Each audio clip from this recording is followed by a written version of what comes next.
Welcome back to the channel, guys. So obviously in the workshop at work. It's a lovely Sunday afternoon, so no one's here. Yeah, we're going to fit these wheel bearings. We've got some new Timken wheel bearings, and yeah, I'm looking forward to changing them out because I put some cheap ones in there when we did the chassis swap. Since then we've done Salisbury, Scotland, Derbyshire, all of them miles, so I think they're ready for some decent ones to go in. But yeah, let's see if we can crack this out. So I've got a new tool to use, got a new torque wrench, so we'll give that a go. But yeah, looking forward to this. Let's crack on with it.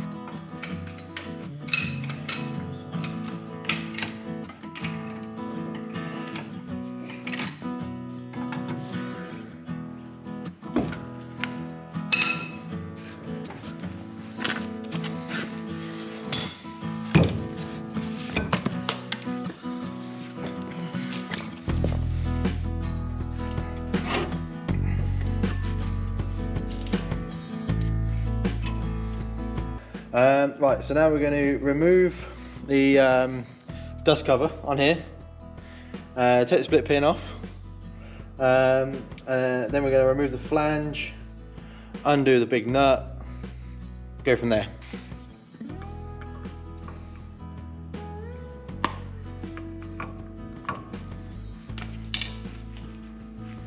So we've removed the 5 nuts that hold the flange on. We'll just slide that off. Whoa, greasy. I'll stick that down there. That's a new flange, that is, so I don't want to mess that up. And now on here is a big nut we've got to get off, which we're going to need this 52mm socket, and that goes on there like that. And then we've got to get it off. Oh, we'll get that off. So there's not enough blue roll in the world when it comes to changing wheel bearings. It's the messiest job ever. The GoPro is going to take a battering.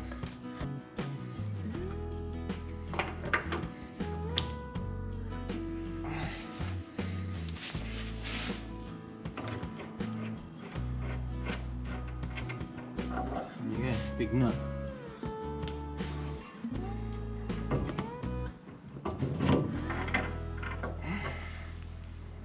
Like that. And then you take your hub. Right, so there's one bearing, that's at the front, and this is at the back. You have this seal that comes in the kit. There's another bearing there. Yeah, you can see they're tapered bearings. I've got to get them out. I'll get the sleeves out as well. So many different types of wheel bearings for different for Land Rovers, depending on what you've got. I found out that my one just has the one lock-in nut, which you tighten to 150 Newton meters. Jobs are good in. Slightly older models, so Owen's truck, his is a V-Reg, so his is 2000, I think, literally a year older. And his truck's got the 2 lock-in nuts, the preload one and the lock-in nut. So you get so many different types, it doesn't matter. So it's kind of like take it apart and see what you've got. That's the thing. So I found out that obviously I've got this version, which in my head, to me, is a little bit simpler because all you've got one nut to worry about. Tighten it up, jobs are good. And we haven't got to mess around with the preload. But the trouble is with that, with the preload one, you can adjust it. So yeah, cool. Okay, right, next job, to get that seal out of there, which is pretty straightforward. I'm just going to use a claw hammer and leverage.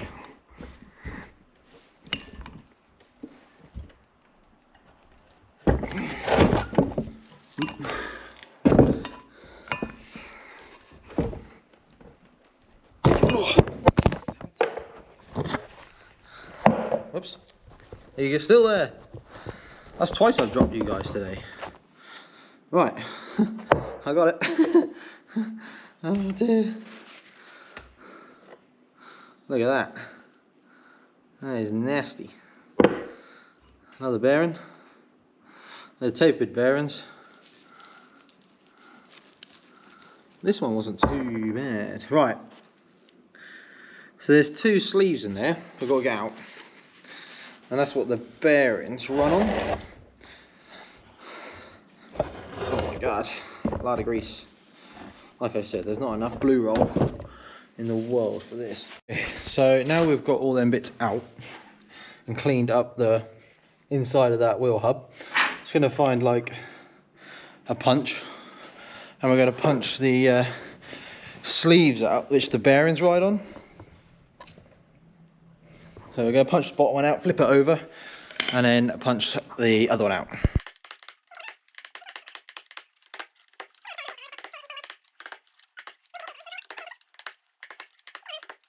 Like this. Look at this, we need it. There we go, done.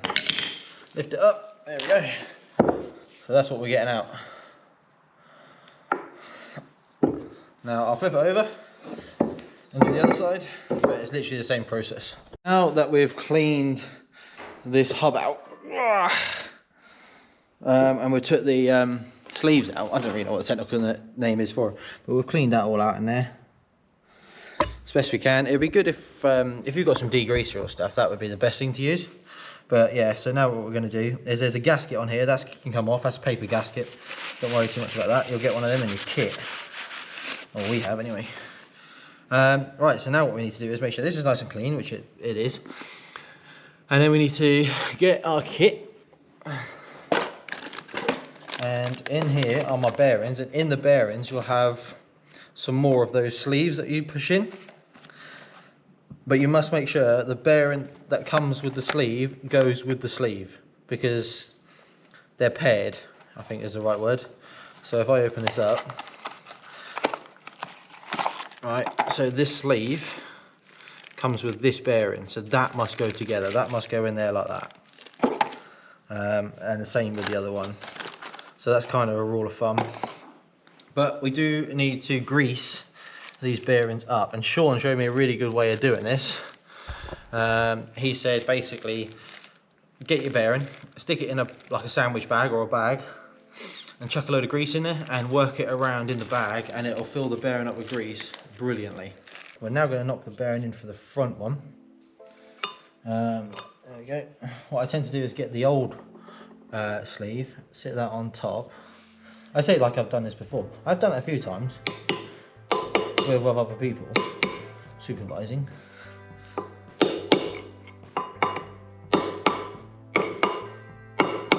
Knock this in.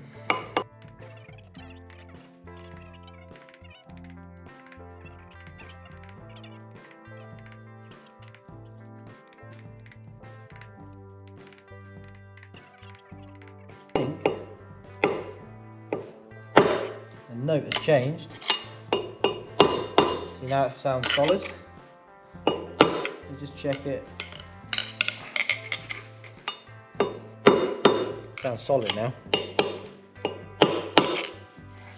Trouble is, yeah, and that is in there like that. So now, so that's our back bearing. So this bearing can go in here like that, and then we've got a seal, which is this, and that has to go in here. I think I can use the same technique as before, but the trick is to try and get this one in sort of straight.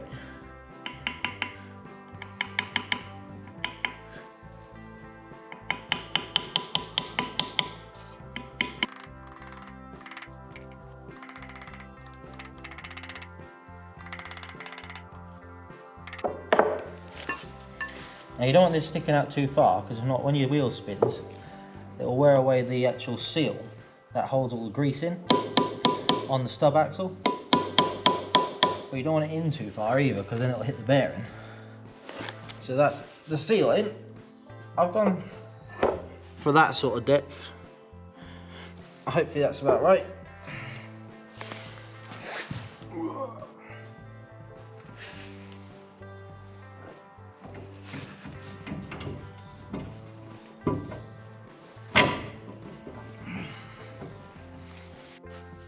Okay, I just had to double check something, but the little spacer that came off the old one, that goes in between the two bearings. So literally take that bearing out the front, slide the spacer in, bearing back in. So that's where we're at now. I just had to make a phone call to make sure that was right. Then that goes on with a special washer. And then we have a new locking nut. That then goes on. It's all covered in straw now from the floor. Right. This goes on here. Nice one. Right, that goes on. Right. I bought a torque wrench at vast expense for this very purpose. Now we torque this up. Okay.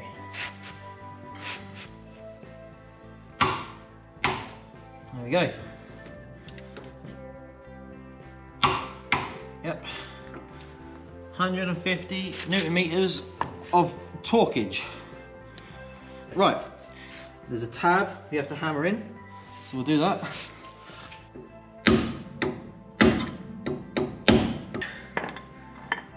And that is done.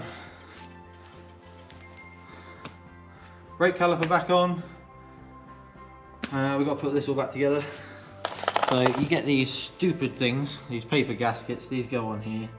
What I'm going to do is stick mine on this side, on the flange. Also, I'm going to fill the flange up with grease, because that makes contact with the half shaft, and this gives you drive. So if your flange gives up the goat, you'll lose all your drive. Just like that. Right, and then I'm going to put the circlip on, because like I say, if not it goes on too far and you're stuffered. I've got a new circlip, which is good. Look at that, nice shiny new one. There we go. Actually, I'm aware I've got not a lot of battery left on the GoPro. Stick a bit of grease in here. Why not? And push that back on.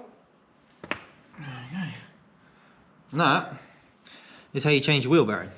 Done. All I got to do now is just put the caliper back on. That's just 2 bolts, these two. And then wheel back on, and then I'll tighten up these star nut or the flange nuts. Job's a good one. So yeah, there we go, guys.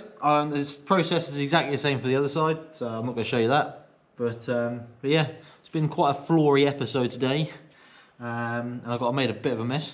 But yeah, caliper won't take long to put on at all. So yeah, I think we'll just crack that out. Nice one. Thank you very much for watching, guys, and we will see you in the next video. Bye bye.